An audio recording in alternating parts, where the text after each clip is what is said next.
Collection আপোনালোক সকলোকে স্বাগতম জনাইছোঁ। আৰু সেইযোৰ নুনি কটনৰ যোৰা হয়, চেম লাগিলে কিন্তু আপোনালোকক পাই যাব।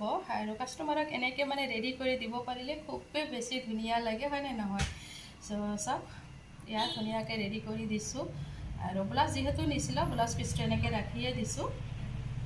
আৰু সেয়া আৰু এই বাইদেউগৰাকী আগতে গামোচাৰ দাম দি ৰাখিছিলে, তো এতিয়া সেইখিনি ৰেডি কৰি ৰাখি দিছোঁ।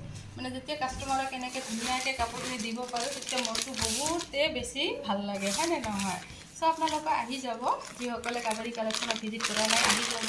আৰু গোটেইখিনি কাপোৰ আপোনালোকে হেণ্ডমেডৰে পাব। আৰু হেণ্ডমেডৰ কাপোৰখিনি মানে কি, গৰমৰ কাৰণে খুবেই বেছি ধুনীয়া হয়, একদম কমফৰ্টেবল হয়, ডেইলি ইউজৰ কাৰণেও ধুনীয়া হয়। তো ল'ব পাৰিব, লগতে ৰেডি টু ৱেৰ কৰিও ল'ব পাৰিব। আৰু যদি বিচাৰে অনলাইন যোগেদিও ল'ব পাৰিব। অনলাইনৰ DTDC কৰিয়াৰৰ যোগেদি পঠিওৱা হ'ব। আৰু 3-4 দিনত পাৰ্চেল আপোনালোকে পাই যাব। আৰু কেতিয়াবা বন্ধ থাকিলে অলপ দেৰি হয়, কিন্তু পে'মেণ্টটো আগতীয়াকৈ কৰিব লাগিব।